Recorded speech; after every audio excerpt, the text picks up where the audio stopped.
Joining me now is the U.S. Secretary of State, Marco Rubio, who was also on the trip to Alaska with President Trump and who will be there tomorrow with President Trump and Zelensky at the White House. Mr. Secretary, thanks so much for joining us this morning. Thank you. Thanks for having me. Why did President Trump's meeting with Putin end with no ceasefire? And what does Putin want? Yeah, well, a couple things. First of all, if you recall, there's no way you can have a meeting like that. And we never said there was going to be a deal coming out of the meeting because the Ukrainians are not there. This is a war between two countries. It's not America. It's Ukraine and Russia. We met with the Russian side. We've spoken repeatedly with the Ukrainian side. We'll see them again tomorrow in person, along with our allies in Europe. So I do think some progress was made in that talk in terms of narrowing down the issues set. And now these are hard issues that remain.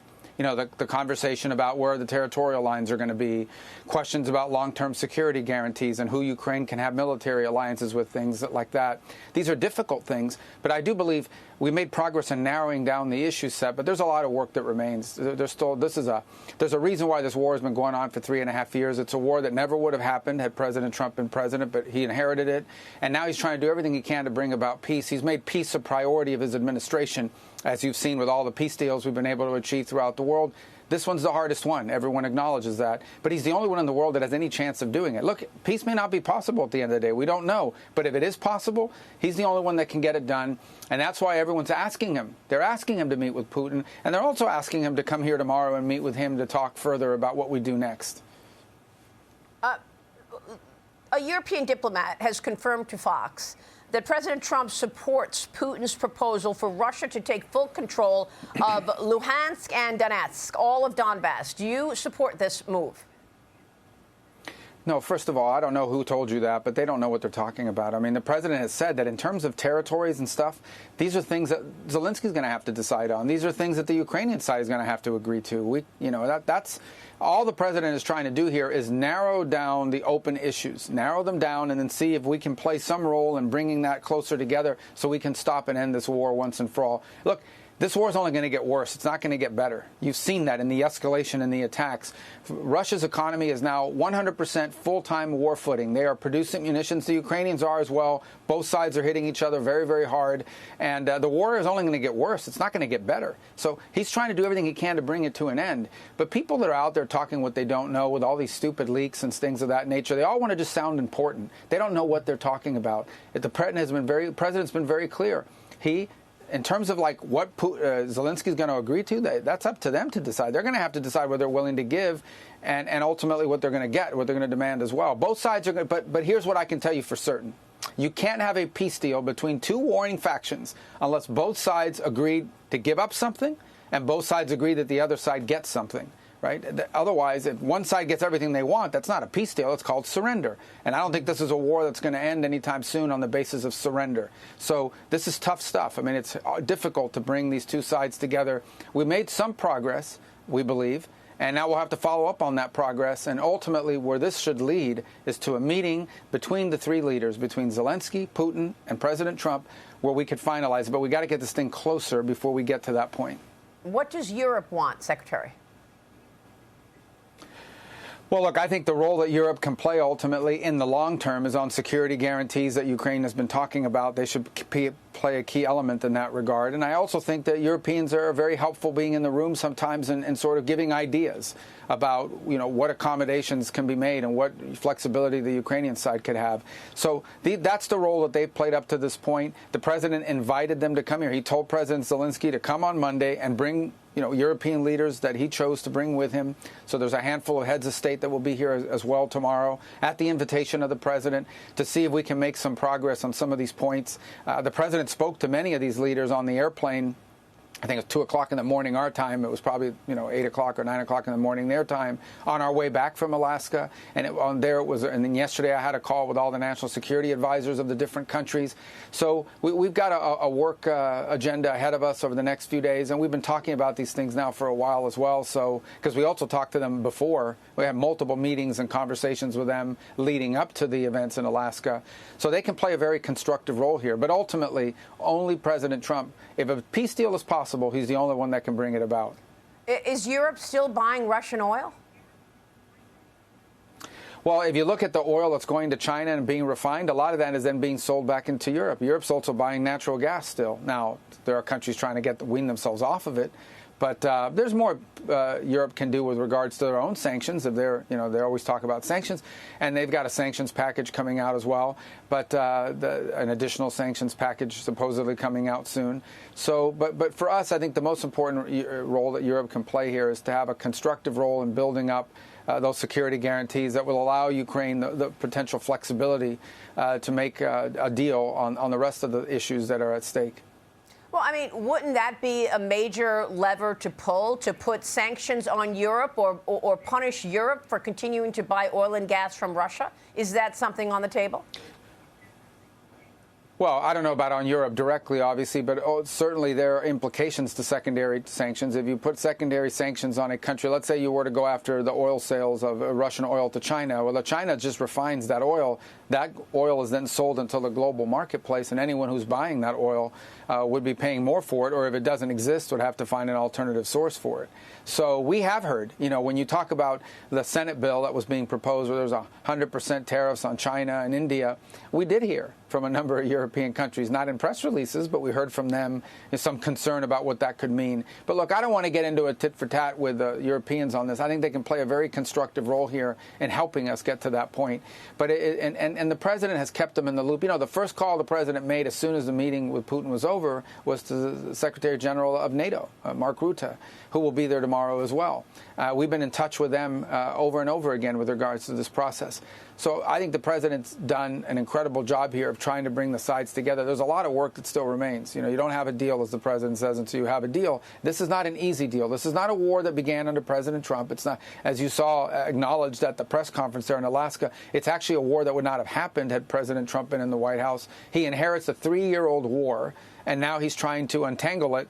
And because if this falls apart, this thing's going to get far worse and go on much longer. Thousands and thousands of more people are going to die and be injured as a result of this. Can you give us any clarity on a timeline in terms of the U.S.'s thinking? I mean, obviously, there's no ceasefire in place right now. What are the repercussions? Are we just going to watch the murders continue? No, look, at some point, a decision has to be made if a peace deal is possible or not. If at some point it becomes clear that both sides are so far apart and so dug in that we're just not near a peace deal, then the president will have a decision to make about how much more time do we invest in it and what actions does he take then. But I want everyone to understand, if this morning the president woke up and said, I'm putting these terrible, strong sanctions on Russia, that's fine. It may make people feel good for a couple hours. But here's what you're basically saying. You're saying talks are over. For the foreseeable future, for the next year or year and a half, there's no more talks because there's no one else in the world that can talk to him. Okay, Putin's not going to meet with Macron. He's not going to meet with the UK. With all due respect to these leaders, none of these leaders are going to be able to bring him to the table and talk to them. There's only one leader in the world that has any chance of bringing these two sides together. If there is a chance, there's only one leader in the world that can do it, and that's President Trump. And you forfeit that role the minute you put additional sanctions on him. We may get to that point, unfortunately, but if we do, it means that peace talks are no longer possible, and that would be very unfortunate.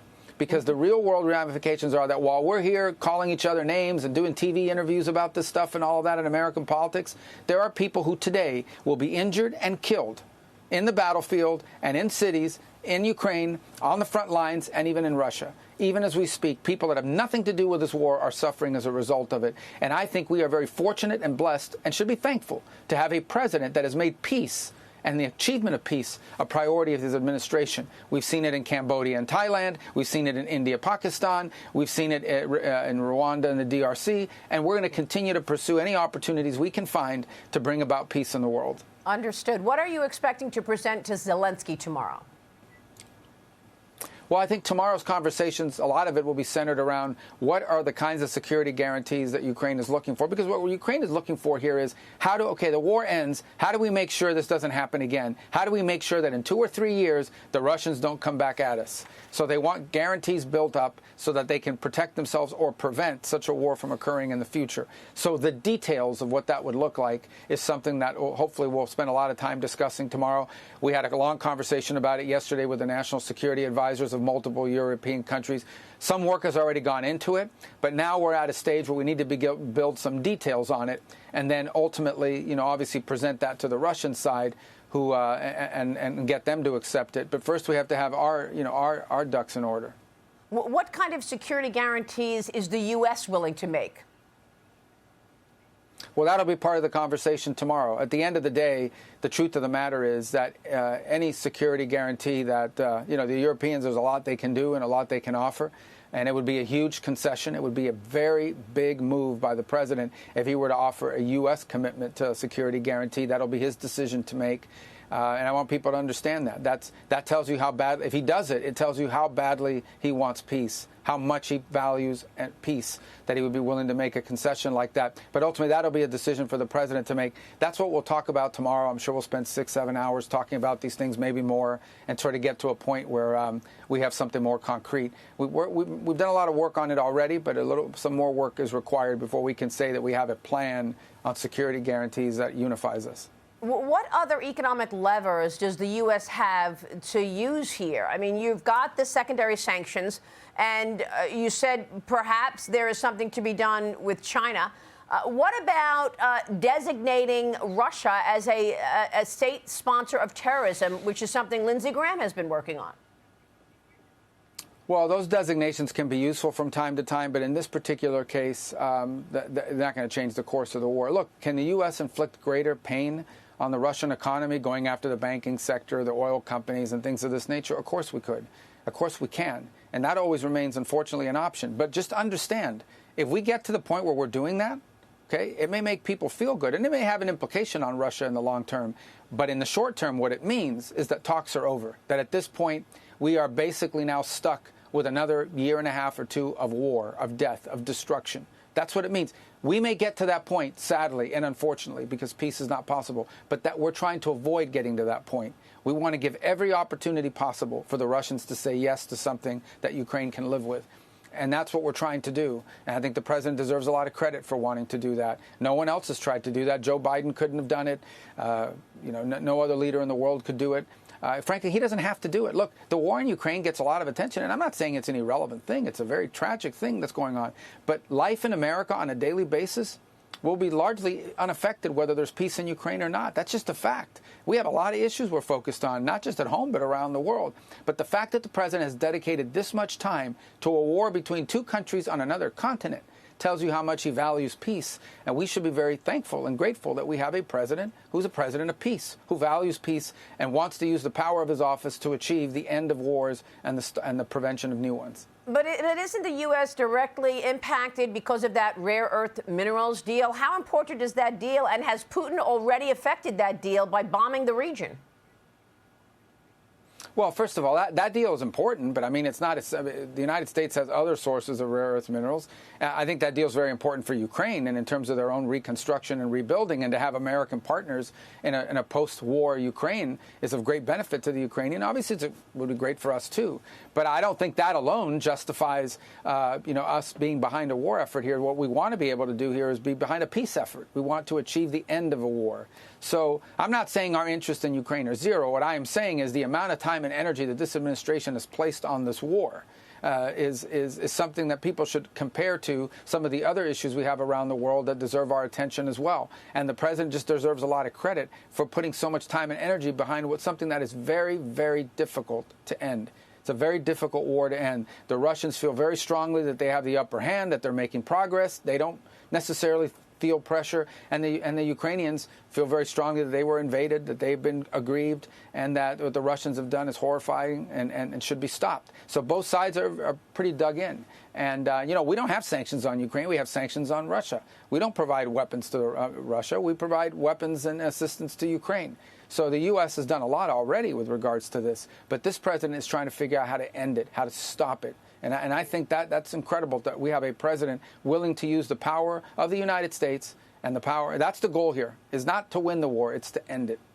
So will you continue to put pressure on Russia in all ways in order to stop this? What is the next pressure point?